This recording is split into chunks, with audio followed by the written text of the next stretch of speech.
Mikolo, solingi o s'abonner au betika point. Kilongo TV. Kilongo TV.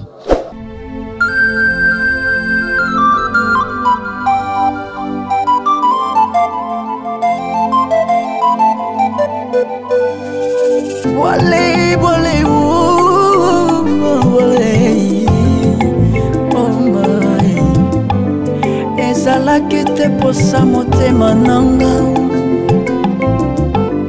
ezalaki te pena makanisi nanga. Mesdames, Messieurs, fidèles de la Foi TV, bonjour et bienvenue dans votre émission. J'ai la joie aujourd'hui parce que je reçois pour vous une figure emblématique de notre pays, surtout dans le monde d'entrepreneuriat congolais. Lui, c'est Bienvenue Kamba Mamai. Apocalypse 22, vous connaissez Apocalypse 22, Mikolo Nobengaï 266. Beaucoup de bapuna nini et moko yaba notable ya Tchango. Bienvenue Kamba Mamai, il est à mes côtés. J'ai la joie de le recevoir aujourd'hui. Boye baena bozindo, bo découvrir makambo o ya sala pe o yazo kantsako sala pona mboka na biso. Bonjour honorable, bienvenue Kamba. Bonjour. J'ai la joie de vous recevoir dans cette émission parce que vous avez moko ya entrepreneur ya mboka na biso Congo et notable ya Tchango. Mingi boyebaka Apocalypse 22 boyokaka et abimaka na télé pamba te et za esengo pona biso kozala na ye lelo. Bienvenue Kamba Mamai 266 Apocalypse 22. Toyebaye bazomituna asaka nani asaka nini auti wapi eze sengo pona biso ya kozana qui est bienvenue Kamba. Ma première question peut-être bato belé babio mais babio kaka na kombo to be na musika nde bayokelaka bembe bona buzindo. Bienvenue Kamba nde nani? Eh ben, Bienvenue Kamba, c'est un jeune de Kingasani, akoli na Kingasani, abotami na Kingasani, atangi na Kingasani, asilisi ba classe na ye na Kingasani. Et puis ndenge nzamba sala la grâce na ye akomisi Bienvenue Kamba lelo Apocalypse 22. Na bwanya oyo nzamba pesaki ngai tango na bimaki mboka na lobi je dois retourner dans mon pays. Et tango na zongi na mboka na ngai nde lelo yo na ye ko investir pona koma lelo Bienvenue Kamba oyo batu nyonso bayebi Apocalypse 22. Apocalypse 22. Bienvenue Kamba, un entrepreneur, homme d'affaires, modèle de la jeunesse congolaise et homme politique. Bien sûr. Bienvenue Kamba azali ndenge na ucholoba naza mwana Ingasani. Boye bien malamu bana Ingasani, quand on prend Kingasani et on voit Njili Masina c'est les Bagisami parce que c'est les zalagi na mais zalagi vraiment habitable était. Ouais. Les loyons c'est le comme mboka munene. Mais biso ba natif bato to yebi Tchango malamu. Donc on peut décrire Nsele. To décrire ndenge c'est les bandits na ba bibo ndenge komi o yaza natif a Tchango. Donc mwana Njili mwana Masina ayebi ndenge tokola. Donc ndenge Tchango ezalaka ya omona lobi ke nga naza mwana oyo nazalaki proche à maman. OK. Nazalaki kolanda maman. Nazalaki kobanga Nzambe. Na tambola vi na ngai na liloba Nzambe. Dès le bas âge. Donc naza mwana Saint-Marc. Voilà, mwana Saint-Marc boki tambola na obanga Nzambe kino lelo azokoba. Uza mwana Tchango, mwana Kingasani, mwana Njili, mwana Lemba, pardon, mwana Nsele, mwana donc Tchango aussi forko, wapi, bisiko za vidéo na biso yango to landa to comprendre na bozindo. Impact ya mwana Kingasani moko akomi lelo figure emblématique na RDC, bakomi kolobela na monde ya entrepreneuriat ekozala malamu mingi. Apocalypse 22. Bienvenue Kamba. na sepela ata babwaka ba baxi bienvenue Kamba ya ma jolie Kamba na pesi maman mbote bisika azali yebisa biso nanu c'est vrai et belé lokola yo à l'époque bazaki pe bana bazaki ba jeune nebi changu ezema makambo kolata makambo ya sap so zamona changu atoza musana na nzambe fo ba yo ka olati Weston olati ba griffe yo pas à l'époque en tant que jeune je pense que vous avez pe na makambo wana mais ozwaki misolo ndenge nini et puis obanda ko investir na mboka na yo mingi na changu. Ouais. En tant que moi na changu elamba en tout cas e banda bomwana. Bon. Nga azaki mwana nde na lobi, nazaki mwana nazaki pembe na mama. Mama azaki ko teka na wenzi. OK. Donc nazaki mwana nazaki ko accompagner mama. Vie na nga mobimba. Donc jeunesse na nga bomwana na nga mobimba. Nazaki ko accompagner mama na wenzi. Ko teka na mama. Donc to teka penza mbinzo, mayebo, masango, nguba. Donc wana wenza nini sasa? Wenza mbila, wenza kingasani ya suka. Wenza wana yebani, mwana kingasani nyoso aibi wenza wana. Voire même bana nyoso, majorité bana masina. O bazana masina quartier 3. Ba ibi wenza wana parce que tozo sa ila biso nyoso wenza wana. OK. Wenza indu e na sima. Biso nyoso tozo sa ila na wenza mbila wana. Do ba mama ya génération oya ba mama na ngai. Ya kingasani nyoso bateka na wenzo wana bayibi ngai. Donc nazali kolanda mama mingi. E kolanda mama wana yango ilakisa epesa nga makasi na yeba commerce. Na yeba commerce makasi. Kolanda mama ti ngai na grand frère na ngai o ngala landa kombo na ye Etienne Kimpwela. Ye aye ko sala boutique. To banda na ko teka cigarette. Tu vas dire cigarette na Kinshasa. Tu yo koma na ba dépôt ya cigarette. Wow. Ouais. Tu yo koma ko sala ba dépôt, tu koma grossiste ya cigarette. Ti a un moment et sengaki na BAT. Mutu o ya zana ba bien, atiango gage pour ba pese responsabilité à ville à Kinshasa.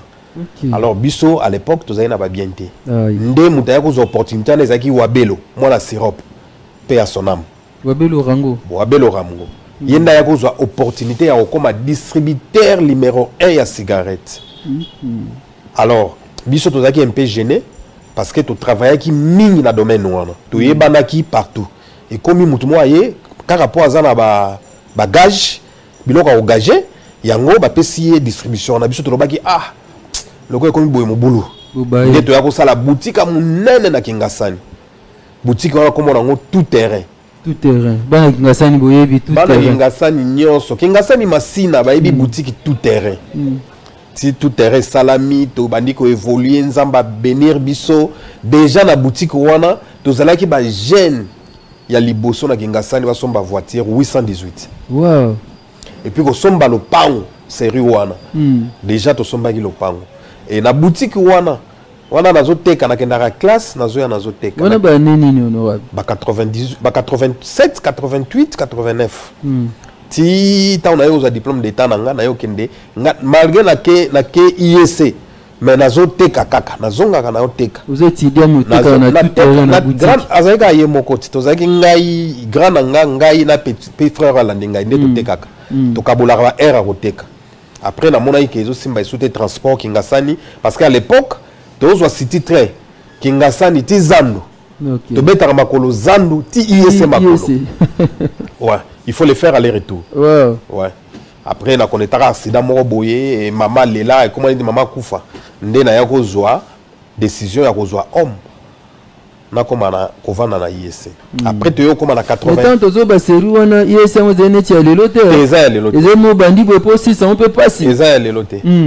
Et après ndenge ka makambo ezalaka ya mboka na biso pillage au salama, fermeture ya ba université et c'est là que na zonga ki penza bakangi ba université na zongi to komo teka na boutique et à partir de boutique kilia moko ya kosombela biso biloko ayaka ka kosomba biloko ebele omona muta ya sombe biloko ebele to yeba place akenda na ngote mbamo na tuni kilia na ibisi dis-moi biloko yo ya kosomba okona oteka ngo wapi ona kona oteka ngo na Kayemba mamonga na ibisi bon loko okona oteka na Kayemba prochainement soko ye olenga la tekela yo na komema yo place biso to sombaka na ville na memi yo to sombi Comité malamu ya yo po me mangai na Kayemba. OK. Donc tout ça en contrepartie. Akei, ateki, tanga ye a memi ngai Kayemba. Donc j'étais les premiers parmi les véritables, je précise bien. Bana kingasani akende Kayemba. Wow. Tant na ke Kayemba na sala 3 jours na teki biloko nyonso pas ici là. Maman ta na zongi na ekozwa majorité ya ba collègues to teka na bona ria kingasani. Ndeto baninzela Kayemba. C'est à partir oui, na fongoli nzela Kayemba. Mais comment c'est ba bombaka yo zo fongola boyendenge ni? En tout cas, nzamba salanga grâce makasi ya ko partager avec les autres. OK. Tant on a monaki loko wana mbala moko na yaki na zuba ndeko to zaka na bango to kena bango. To ko fongola Kayemba. To memi moi intelligence to zaki na ngo ya commerce. Na sagesse to zaki na ngo ya rena biso na kingasani. To memi on na Kayemba. Et masse ya bana kingasani ba eko ya. Allez, né na 92. To yo fongola nzela 91 kaka wana. To yo fongola nzela Angola. Mais to zaki déjà na ba grand frère mususu o ba fongola ki nzela. Mais bazaki bana Kinshasa te. Majorité zaki bana Kikwiti. Na bana Kayemba. Bango bazali na Bangola, bakenda Bangola, basala mazela na bango wana. Biso siko na ba kino na bana Kingasani. Je crois j'étais parmi en tout cas les 5 premiers. OK. To kota ki Angola. Na ndenge to za tambola malambu, to koti Angola, to teki, to bimi, to ye, to sombi, to teki, to bimi na 95 zamba yo salanga grâce na gagné mbongo na ye na sombi ndako na nga liboso na vie. Na sans fil. Na sans fil. Na Changu kaka. Na sans fil. L'émission numéro 17. Ba maman, il y a émission. So ba ota l'émission yo, ba yibingai très bien. OK. Ouais. Et mais nazo la mom ke ozo kende Angola, ozo teka série wana guerre ezaki kuna. Oui, oui. Maman na yo alingaki o mingi. Nebi komo na été. Maman généreuse qui faut. Maman généreuse. Ouais, ouais. Atika ko kende Angola bongo. Maman la nga zaki plus na confiance na ngai. Parce qu'il y a azana mwana moko azama yele. Mwana moko azama yele akendaka. Il y avait la guerre là-bas. Oui oui oui, mais yebit na otambola na ngolo nzambete. Nzamba zaki ko batela ngai. Sans nzambe pe na ko koza na bomo ite ti lelo soki nzambe te na ko koza pe na bomo ite. Donc maman la nga zalaki toujours maman la nga zalaki toujours na confiance na ngai. Ayeba ke moi na ye ako pongai bana la botamaki ti na zokola papa na nga benga nga ka mundele. Papa nanga zaye ko benga nga mundele parce qu'il n'est plus en vie. Oui. Azo benga ka mundele, na makambu nanga nyoso benga nga ka mundele. Nyoso na sala ka benga nga ka mundele. C'est moi logique moi droitier aux droitier na zaki nango. Papa nanga sala na ba Belge. Asala na ba Belge zaki ferrailleur, asala na ba Belge, asala na présidence. Yé abenga nga ka mundele. Donc azo mona manière nanga fonctionner na zaki ko fonctionner, so na lobby likambu nanga fe kende boye droit. Et ko kende boyete. Ayibika abenga nga ka mundele. OK. Ouais. Tant on a kei toke Angola, sera guerre wana tokota Angola na kei na longi Angola et na combattre Luanda na guerre na 92, guerre à Makas, na Kimi, d'ailleurs mon consumo Angola mutaya pa nga ibisanga ke bienvenue na lingi obima guerre leka après ya zonga. Ndeto zongi Kayemba. To Kimi guerre to yo zonga Kayemba na komi Kayemba. Na zongi to bandi ko teka kana na Kayemba wana ti guerre sili to zongi to koti to kota kana na guerre kei bo teki bo zongi bo kei bo teki bo zongi bo kei bo teki bo zongi ndela yuso ti na 95 zamba songinga na yeko somba lopango ale ta on a sombi lopango na 95 ndena yo zo makanisi ko bala yo somba lopango avant ou bala ouais na sombi lopango après na yo zo makanisi ko bala na yo bala mwasi na ngai alende na bandaki vi na ngana mwasi na ngai oyo bengi Majoli Kamba. Majoli Kamba. To pesi mbote bisika zane yeki olanda video oyo Majoli Kamba. Obali Majoli Kamba to beta solo partir al boso to beta mso ata solo et ça bien obandi ba faire ozoko bana ba faire na yo mais ozui misolo ozui mbongo ozaka mwana changu c'est-à-dire logique wana idéologie wana ça ya kitendi bien que ya faire et kozanga te. Moi lupango déjà ça mais ozo idée à investir Apocalypse 22 na série wana sinon Apocalypse 22 comment qui lokola so tiki ba grand hôtel même ligne et puis Apocalypse 22 Oui, oui, oui. À l'époque, ils bon parce que bientôt là, tu as fêté 20e anniversaire Apocalypse 22. Okay. Donc, ngai nazali ko rêver. Nazali ko rêver. On moni lelo yo réseaux sociaux et puis lelo yo bana oyoka mwana mwaza minere akendaka zando akendaka ville atamboli Gombe mais biso ezalaki te toyebaki yango te mwana oyo koma naye kokoma Gombe tana komotanga na yese ah ben oui mbo ta komi Gombe tana komotanga na yese nde na komaki Gombe ozomona donc tozalaki na comportement na biso mo boya bana kingasani bana chango bana nchi ba mususu bazali na ba vina bango mais ngai vraiment zando okendosani donc nazali ko rêver na bi comment faire pour ramener les autorités chez nous à Tchango. Ouais.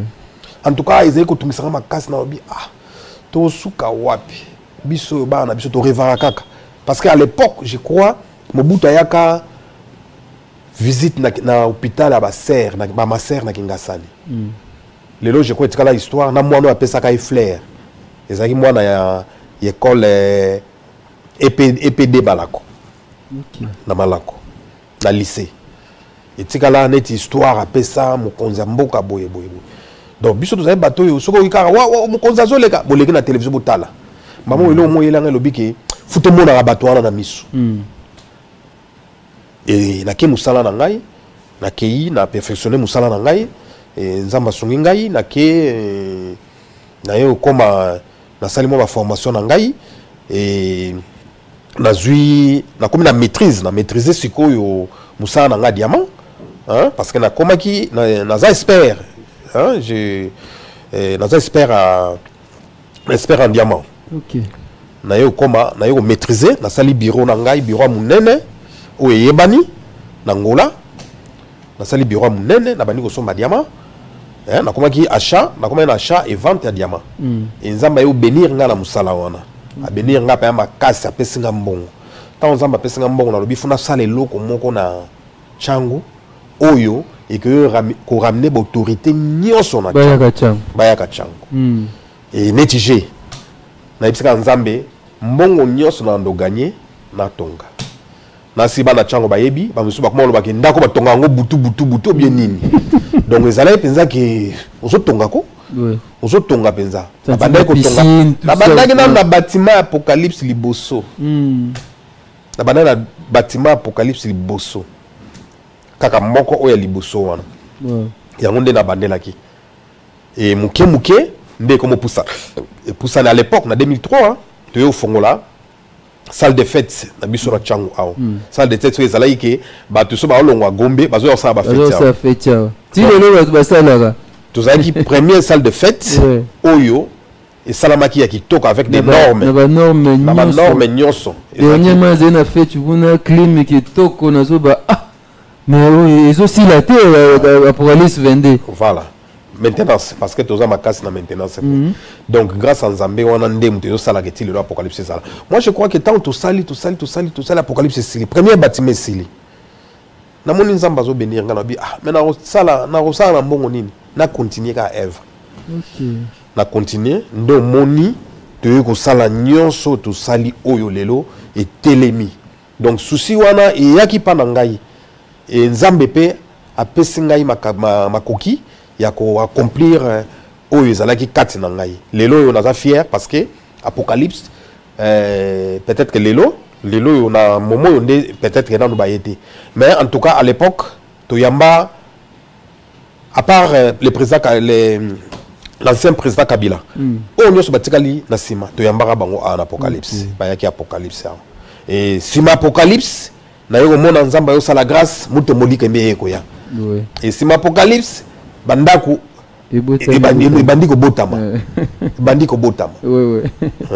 mais jusque là il y a ba piscine il y a ba ni non to monité donc la Apocalypse 22 c'est sans polémique et honorable au le bani na jeunesse ya lelo en général et particulièrement au ya biso ya Tchango par rapport ya ba initiative oyo jeune lelo to jeunesse ya lelo comme si tozo rêver comme si tozo tala apparemment comme si oya malamu oya motuya eza ya basusu biso to tikala kaka lelo komi mona ba jeune ba komi na bombe na epte so yebi yango basusu homme tozalaka ba sous-homme. Tozalaka ba sous-homme. Du coup, le bani na jeunesse. Non, ngai pesa nga passe na mawa.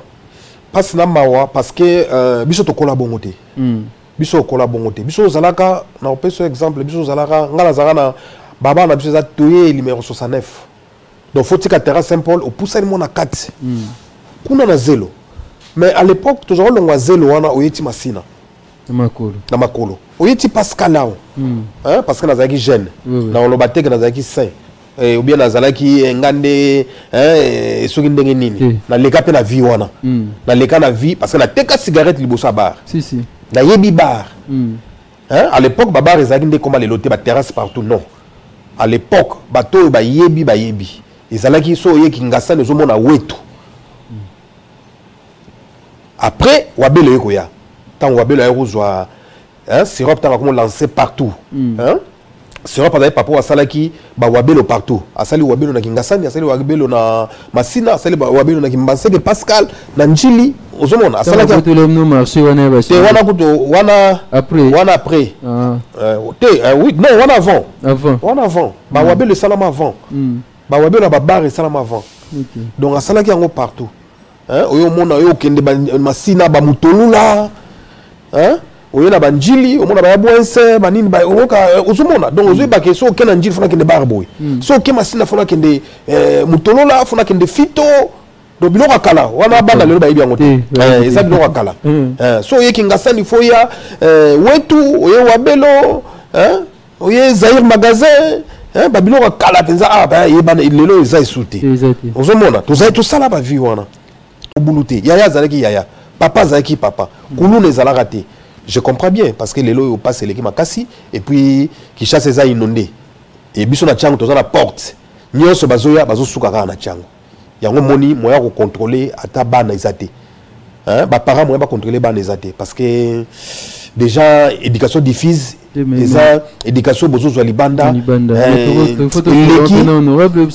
Qu'est-ce qu'on pourra faire pour éradiquer ces genres des vagabondages et ces genres il y a comportement na tchango et tout ça mabe kulune comme belé et moi consommation et ba bombe ba nini comme mais kuluna na zo belé parce que bango batalibanda ti bazo na tchango lelo tokende na tokende na tozu kota na na zongi sona to kota ta muke politique ango tozwa ozui bana tchango bango mo bana tchango bana tchango za batama ele belé. Hein? Il y a plein d'intellectuels. Mais qu'est-ce qui nous manque? C'est des moyens. Moyens des hommes. Parce que l'élection, les lois sont salami. Bana Tchango. Moi, na Tchango, lui, na bima député. Je crois que l'initiative, il y a 2018, il y a 2011, je crois que vous avez l'honorable Mayamba, vous avez Blaise Moniz, Mayamba na Kimbanseke, Blaise Moniz na Njili, vous avez mutoka Blaise Moniz to yebiye atangi a na bonsomi azamisi bazali ba député à Tchango baza na assemblée nationale pe na provinciale ya wana zoka so zoka tina makambo na zoyebisa yo monde na tangeli yo ba oyo to yebi atangaki awo azalaki boy ba mloji ke ba ota ba siko boyebi nde place ba tangeli la ila tamokote ben na yebi so vérité et solo ben oui nani mais toi ndegono joli no makelele. Ah oui, il y a Azan Djilo, mais député, Azan député. Azan député, bien que ministre. Il y a Azan député à tout admet député. Admet député provincial, admet député de la ministre et la communication. Ouais, ben, Djolo moi Djil. On se comprend. Mais si on tangue autant la majorité, parce que il y a autant la minorité. Majorité, au tout le monde a été que député y a le bakeno, on a tanga une école Songolo. On a un député qui maintient qui. Nazamona qui na tanga qui par exemple na Mabaïla. Ou bien natangaki na Bikamusi natangaki na Bonsomi ozomona faut tika na omona bango te OK ba royaka ye ya lobi na kasi yango moni kulu nango ezo ya pendengo wana te parce que yebisanga ba na biso lelo biso to ba parents ba na biso wana bazo tanga ba classe hein lelo pona kozwa musala faut za branchette so za branchette ozwa musala ondeni musala yo utap so yo bimi député biki nazi déjà l'Apocalypse on a vu bango combien de personnes baleki awa faut autant la nante déjà l'Apocalypse nazaleki na combien de travailleurs belé L'Apocalypse, on a combien? Investir dans l'Apocalypse, peut si on a oui, bazui misala, et puis, quand la citation politique, des boumi makamboui belé. Et boumi makamboui belé. Mais sinon, domaine, betonga toko dans domaine est belé. Il y a un moment, on a vu sur Zaraka, na habité Nzambe face à là. Nzambe face à là, pour serrer kota, je crois que, on a force à Batachango.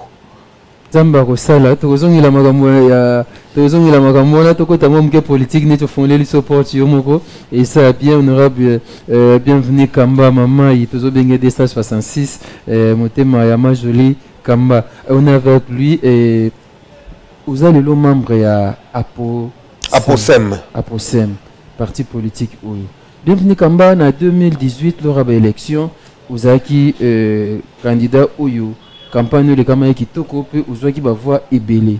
Nous étions étonnés, miracle ni sama qui te retrouvé au l'hémicycle à palais du peuple. Là, nous avons un sens il y a, nous avons grâce en Zambie mon boy. Et ça qui grâce en Zambie. Là la kenda élection wana, na linga pe la kenda ngote. Nambo? Ouais, na linga la kenda ngote. Pourani? Mutaya na nda kunanga camarade mon nazaka na ye. Amema responsable à co, parti politique à co. Bayan anda à 3h du matin. Et 2h du matin. Tu vas là 5h du matin pour convaincre qu'on a postulé dans la partie là-bas. Nandenge basala makamuna ba nandima na ya na sala campagne na mbongo nanga moko. Na sala campagne na mbongo nanga moko. OK. Ti nandenge l'élection ya ko bimba résultat ya ko bimba. Et tant be résultat bimba ki kombo na ngeza na kité. Na zaiko landa ko tongamo na kati ya ndako. Kombo na ngeza te. Na benga ye na facha. Et comment il pensait qu'il a agir, mais je me suis dit, ben écoute, c'est la vie. Comme on a vu dans ma vie, le lendemain, on a vendu mouké, après on a dit, ah, on a un poto. Mais tant qu'on a un poto, on a comprendre que on est en Zambie. Donc on a dit, ce qui va proclamer Mangaï Eli, peut-être que le lot, on a un bon moïté. Comment ça? Donc Zamba Salanga grâce, tant qu'on a un poto, on a kuta. Tant na komi poto na vandi na ko sala ba bilan na ngai comme na zanabiti so na kena sa bilan et na tant na kendaki na ko sa bilan nzoto na ngai za malamu te. OK. Ouais. Et sanga ki mbala mo ba sala ngai ba intervenir ngai. Nzamba sala nga grâce ba intervenir ngai lelo na zala bon moi na komisa nzambe na loba ke nzamba confunda a confunda bato mokili. Donc souhait nzambe zalaki ke na zala député te. Et yango poussa ki olonga pe akomba la moko na zalaka membre à côté mais vous avez qui représenter na tikala kozala na côté na tikala ko participer à na réunion moko ya côté na biso baya ko lukanga donner ti ako ediembelio oui baya ka ko lukanga na tikala kozala membre à côté bangonde bayo lukanga na postuler na parti na bango na zalaka pe na parti T na zalaka pe na posa ko postuler T. Donc voilà histoire. Il y a mon alubi qui na moyen bête à toute histoire ou anezate parce que pour n'angai na monara Dieu m'a fait une grâce énorme. Et moi pourtant mon mauvais souvenir. Non. Votre campagne avec vos propres. Non, na yebisa. Tu es élu mais malheureusement. Na yebisa même ba jeune to travailler na bango. Na yebisa bango c'est dire parce que bo salaire musala ma casse. C'est dire pour moi parce que pena bimisi mbongo ebele. Oui. Mais comme naza mutoyo na sala makambo minene na minene. Hein? Donc aux élections wana na mona ngango le côté. Na mona ngango le monter. Pour ezala ngala sala naza muto na sala OK au sala opération par exemple à 1,5 million. Et puis 1,5 million ebungi. Mais Copinete à 1,5 million et bungi. Copte Moussa na oui, j'étais dans la messagerie. J'étais dans la messagerie. Oui, oui, même Ngaï, na koya pe ko sala AVC mais nzamba sala nga grâce na za bon moy. OK. Ya omoni mamba o élection na mona ngo minimiser. La minimisanga. OK. Et puis pesa ngai mayele na vie. Déjà na zwaka mayele ma vie parce que musala nga nazali kusala, nazali kutanga ba chiffre moko énorme. Hein? Mais na zwaka ba risque musala ndenge zalaka. Oko sala opération, tu travailles, tu perds du coup tu perds $1,5 million. Donc on a quand même kufa na moment wana. Parce que ça jeté, na za moto. Na za bendete. Mais au monde leki, on a bonne santé. Na za na bonne santé. Okanda na yo wana to pe kolonga no mbo oze pe na kwa ngote yango te sali ya kwa ngope ko maneti mame. Non, ngana ebite na tango leka na bosana na mona raté na ebi pe mutu kuna te. Après wana lokolo ozali mwasi ya kitoko de luto pe lenge mwasi ya kitoko na mboka mibali nyonso na ba moyen na bani ba koluka yo sima wana ba parti politique na ebi ke belé ba ikoluka yo. Si Mawana, vraiment, en tout cas, je crois que j'ai passé un bon moment absent du pays. Plus de 4 ans. Nous avons mais j'ai travaillé. Comme nous avons faire Awa, Nyon son qui informé. Vous étiez quand même contacté par d'autres partis. Tout. J'avais dit non. Pourquoi? Partout, j'avais dit non. Parce que la ligne est contact Nyon son. Et il y a qui est belé, surtout avant ma pré-campagne. Ma contact est belé, j'avais dit non. Parce que le résultat qui est au Salaki dans l'élection. Non, parce que Nazaki décide. Nazaki décide. Alors, on a mon avis qui est partout. Nous sommes dans le monde. Ok. Nous sommes dans le monde. Namoni, nazala la vie nanga normale ou nazala nango. Parce que na yebi que na liaka nangai. Ba nanga bazala bango bien. Batanga ba classe na bango. Ba misu ba ko mikolo. Parce que j'ai un fils, mon premier fils, c'est un comptable à Paris. Wow. Ouais. Félicitations pour ça. Ouais. Mais qu'est-ce qui vous avait motivé après toutes ces déceptions-là? Qu'est-ce qui vous avait motivé? Qu'est-ce qui vous a poussé à adhérer à Aposem? Ouais, parce que c'est comme à Aposem. Donc, ba contact mais un jour,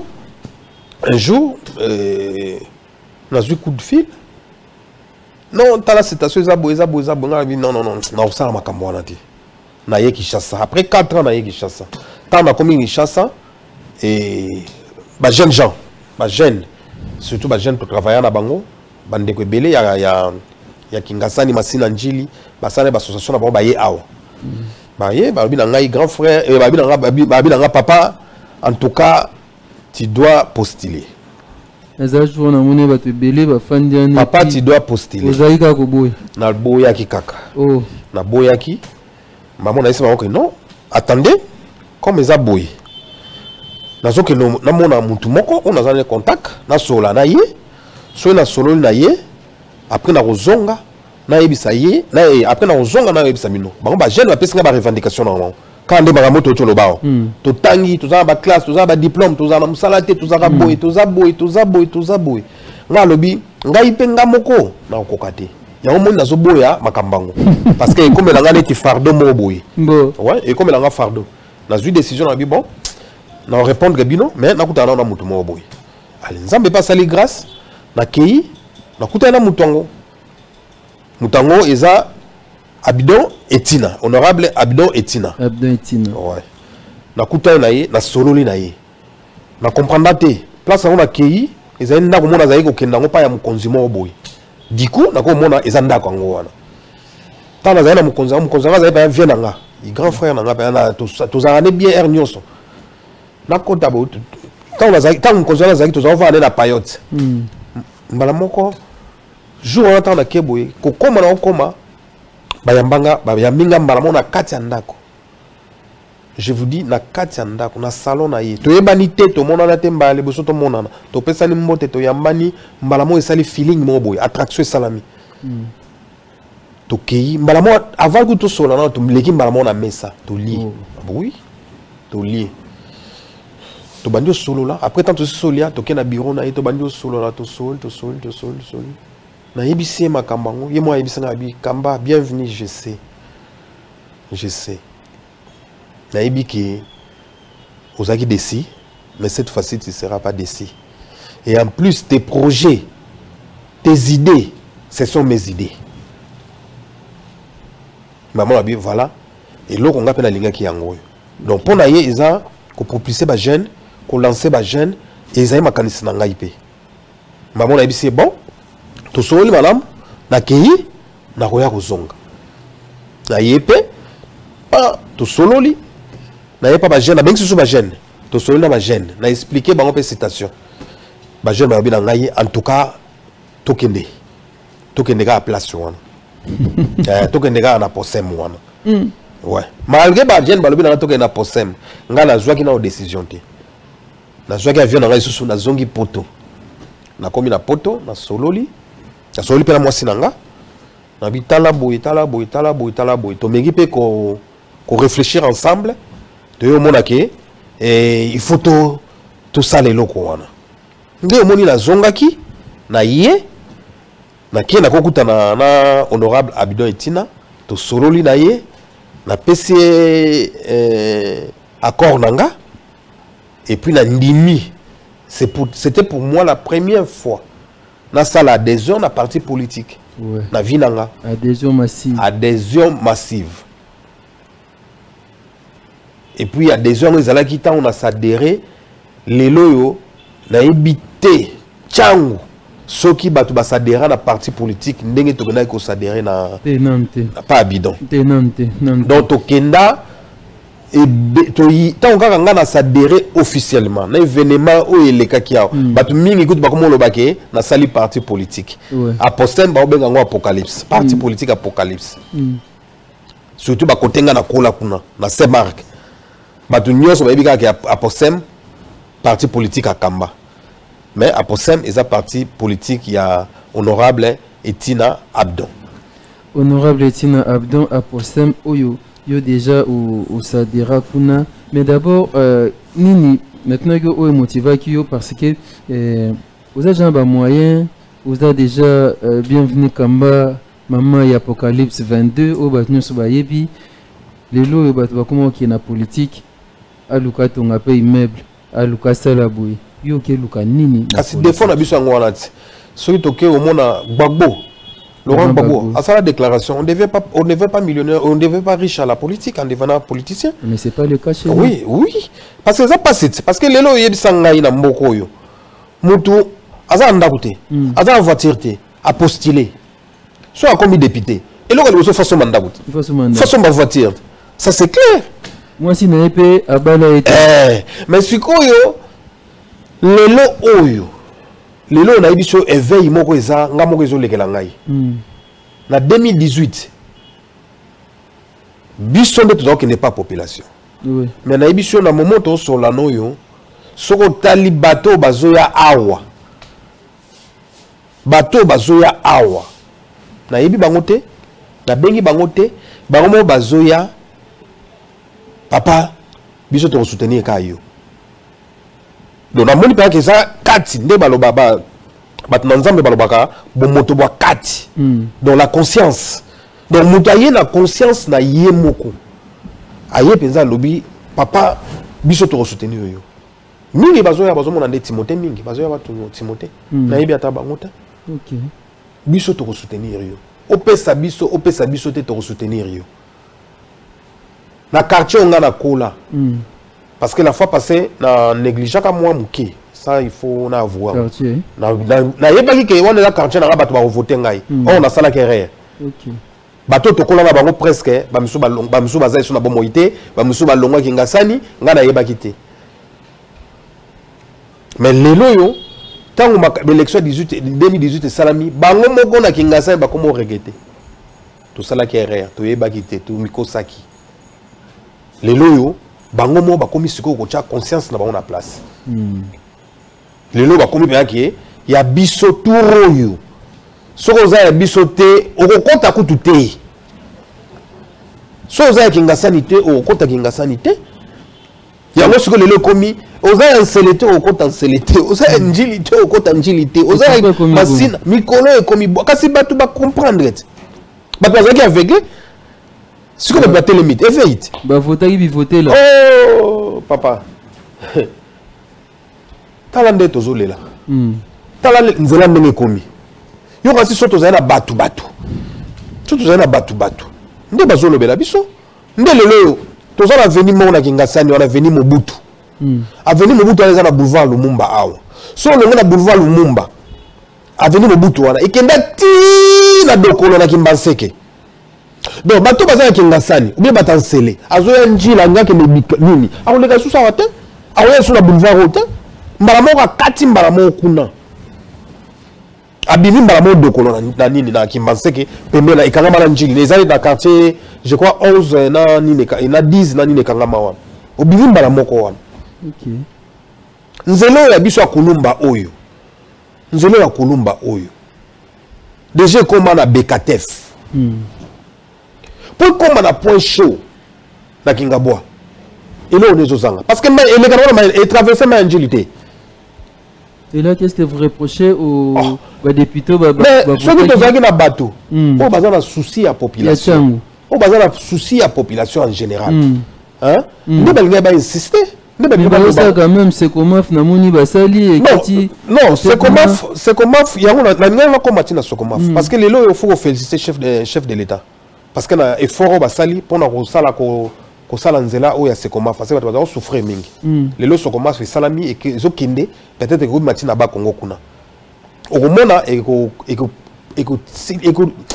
ça na yango ezali ti route mo ezali ti toke na route nationale. On se comprend. Mais pendant qu'on désengorger boulevard Lumumba oyo parce que embouteillage oyo même apocalypse nous sommes des victimes.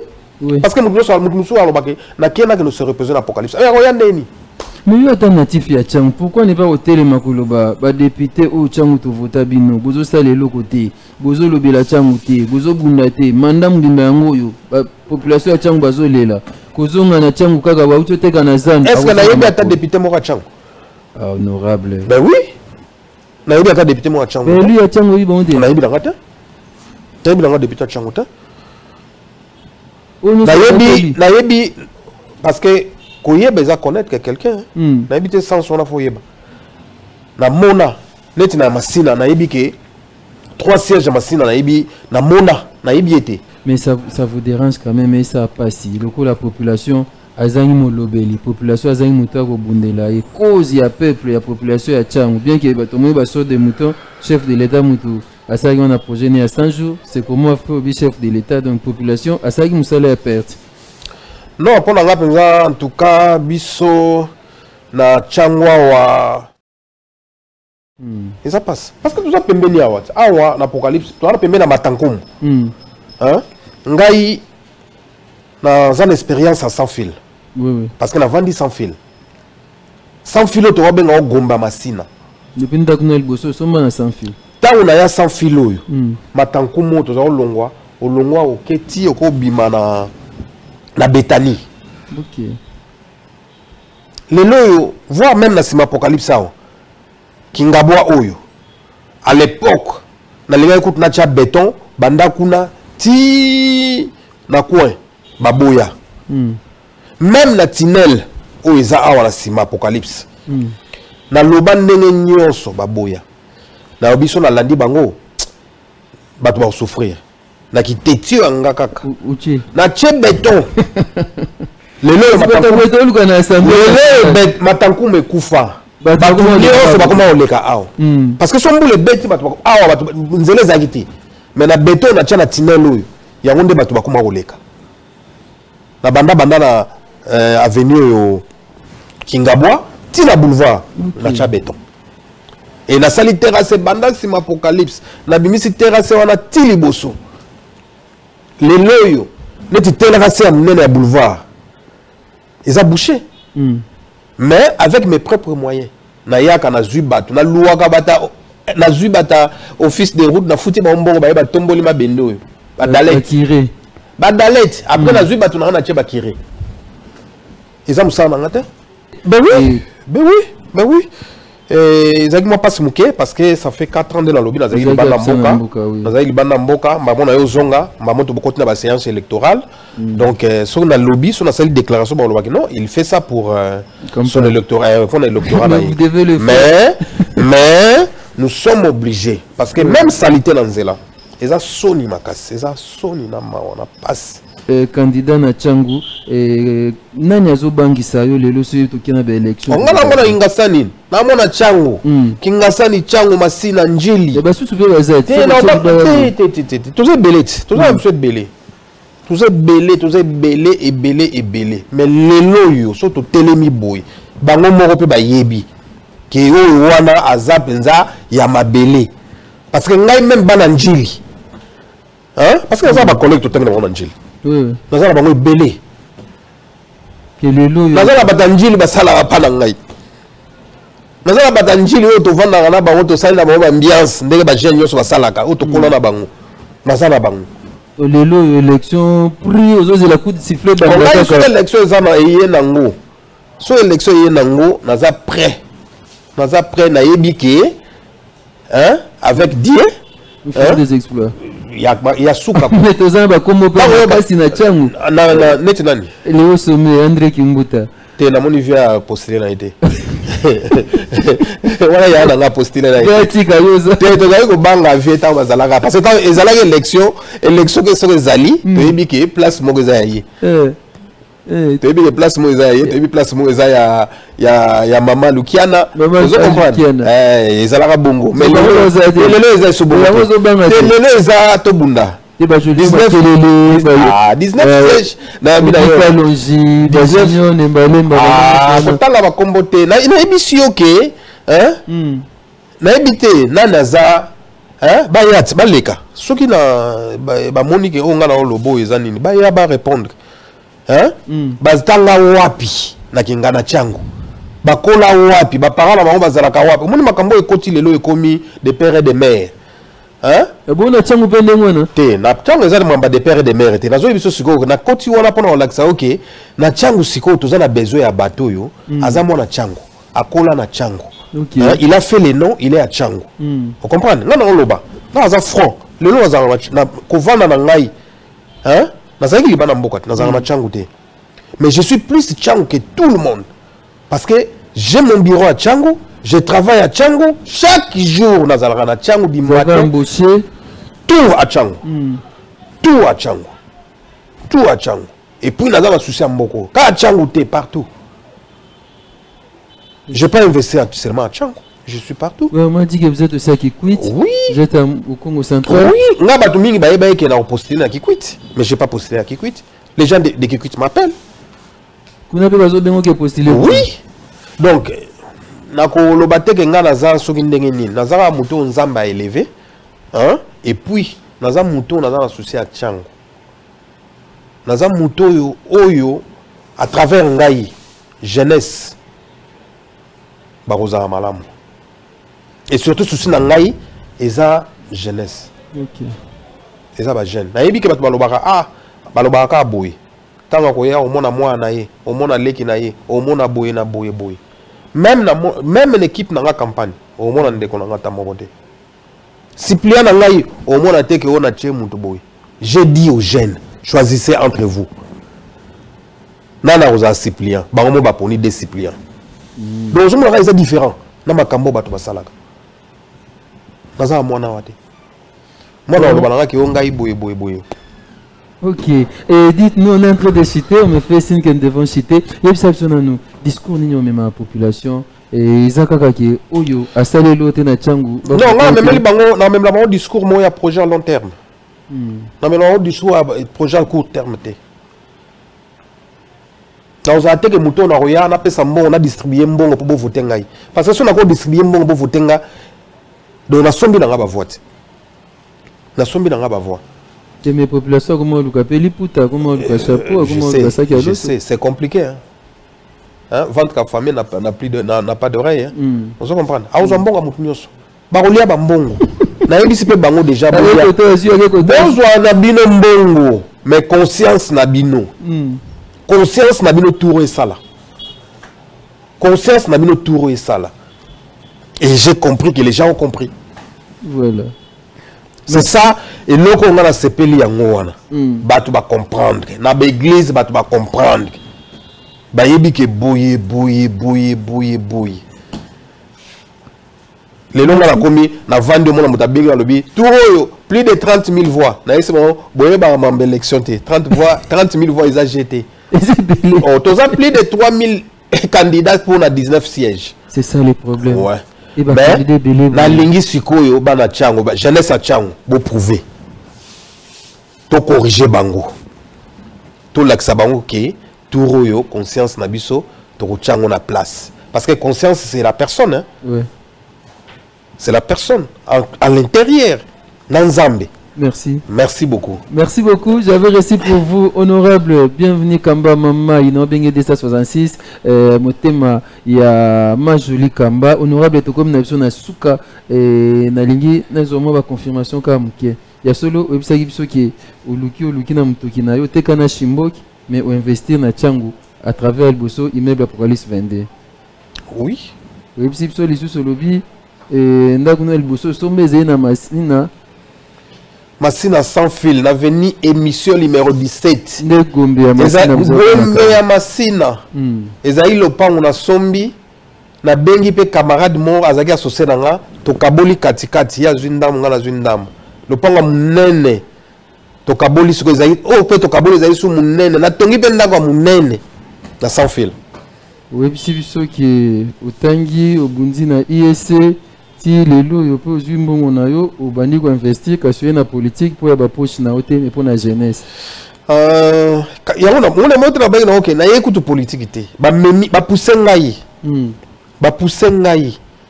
hein pour na souci on a za nango surtout pour na ba jeune souci na ma case za la jeunesse parce que surtout préparer bango té lobby banane ba remplacer biso malamu na kende peut-être que hein héritage yango tika la ya malamu bazala ko batanga ka kombo balobi ah tozaka na mutu mo boy tozaka na mutu mo boy ezaleti na ibike monsieur Sili et Sili mais tozaka na promo boy ba ujana ba déranger ma kasi ba côté à boum makuna hein moi j'étais en Europe batinelinga meni na bango message na bango na zo na transmettre ngo ka pa autorité mo boy ya mboka mbala moko bazui solution parking mo ezaki ya munene na malako et na tobundi batu bazali ko lela bazoloba on a envoyé quand même les messages et ba autorité ba yoki biso parking wana na zo information que ezo longo peut-être écoute déjà longo déjà donc eza déjà ba pape déjà et là que ça que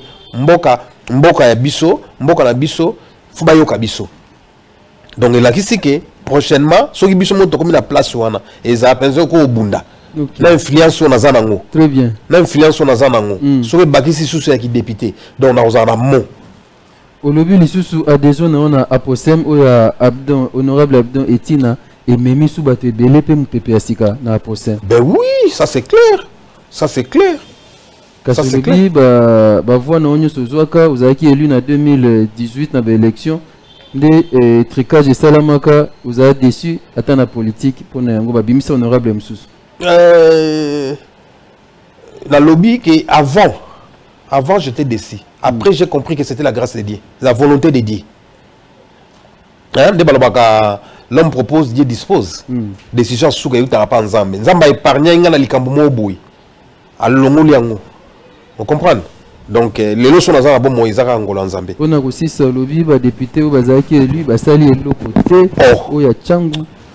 On a goûté les likambo ya rotuna. Atoko keka pa mwana mwa muke partout kota njili kota masina kota kingasani kende sele ba yebisa OK peut-être ba mona akutata bango te beli ya Tchangu oh ba mona kata bango te ezali kamba otuna te ya mbalo yo lobi ba voter ba natif ya Tchangu ba investir ba sali na Tchangu mbalo yo ba voter ba na Tchangu ya solo wa benga ya tongo bana mabele lokola yango moni na sali ngai baibisa na ngana postuler candidat député professeur qui me pense que j'ai dit non. J'ai mes jeunes frères o ngana ko appuyer naza bande ko na ngai o na ko bunda élection ya biso ya Congo ezakaka ko belecteur te faut bunda partout et ba inango na ko bunda pona bande ko ba jeunes frères na ngai baze belé o to koli na bango to tangi na bango to yebani bah les bosses ça bazo zo bango ba comme ça va supplier na bango mais tout le baza ba candidat donc on a sûr que éveille salami à ma casse bon nasi c'est honorable oui le but so ipe élection bandiawa ozana mututa o tema liboso na yo ana Tchangu lelo benzana bana Tchangu hein ndeto zawana benzana bana Tchangu na yebite na limite te la limite Léo Sommet, tu sais, au calendrier qui m'bouta. akopostile na te wana vie na ngai tozobanga epete aza vie na ngai tozobange na changu te mais ya azalaki obika nde nalobaki ke bango bazalaki soki élection et même déjà que siège mo eza ya bango ozo comprendre eza bongo mais kolobaka mwana changu parce que vie baza mwana changu te yepe mwana changu André Kimbuta mwana changu te oh moi kasi nga na yebi sio te boko no vérifier pas que nous vérifier bango nyonso wana ba que nous vérifier ngai aveni toye numéro 69 na kola wana so lobi na ngai yo mona toye na yebi so na bandelo banda boulevard Lumumba tina maya mokali na poso ba veni nyonso wana to katisi masina malgré na mutu na obosa na ndambo masina na quartier 3 na yebi ba o bandi boye ozo kende ti kulumbo leki kulumbo pusani ozo leka do tout na yebi na sans fil na yebi matankumu émission orientation tout babobozo tout nyonso na yebi. Merci honorable pour aussi ces émissions absolument et na osepelation za message ko lancer na bana changu na ba congolais pe batu nyonso ba yebi bienvenue Kamba Mamai Apocalypse 22 bana changu na lingi bino mingi eloko na oyebisa bino kaka ke bozala na nzela botika via kuluna eza malamu te biso ba papa na bino tokolaka pona kozala beni fo kozala respect na papa fo kozala respect na mutaleki yo na mbula botika kuluna botika makamba machette nzamba kosala tozobunda pona bino. Je crois que un jour on va parler de Changu. Changu toza na richesse ebele toza na biloko ebele mais tozo exploiter ngote parce que toza na bateau bazana ba vision te. Alors na ngolwa nzambe je crois que cette fois-ci tokokoma. Cette fois-ci tokokoma. Honorable bienvenue Kamba Mamai Apocalypse 22 était notre invité. Je vous dis merci à ma jolie Kamba Motema honorable. Merci à toute l'équipe Namuni Papa Timothée pe ba Jean Nyonso Apocalypse 22 bana Changu Nyonso. Je vous dis merci. Olingi bayo bayoka osala nini ozo sala nini. Émission yango yo bobenga pe boleka bolobela obusala tozana pona bino. Merci beaucoup à vous tous qui nous avez suivis. Merci à l'homme de Dieu, l'évangéliste international, le pasteur de la foi. Merci à vous tous. Merci honorable pour avoir répondu à notre invitation. Et nous pouvons la remercier pasteur de la foi. Ouais. Parce que déjà ko sala émission oyo nandimaki yango ka pona yo na lingaka kolobate. Vraiment. Nandima ki yango pona yo na respect na yo nzamba pambola o mingi abakisa ebele o ezangi surtout na musala na yo ya nzambe assiste yo eza musala pasi abatela yo abatela pe libota na yo bokende liboso. Merci honorable. Merci beaucoup. Merci aussi à vous les journalistes. Merci. Et monsieur Leki Malamu. Merci. Nzamba pambolo mingi. Amen.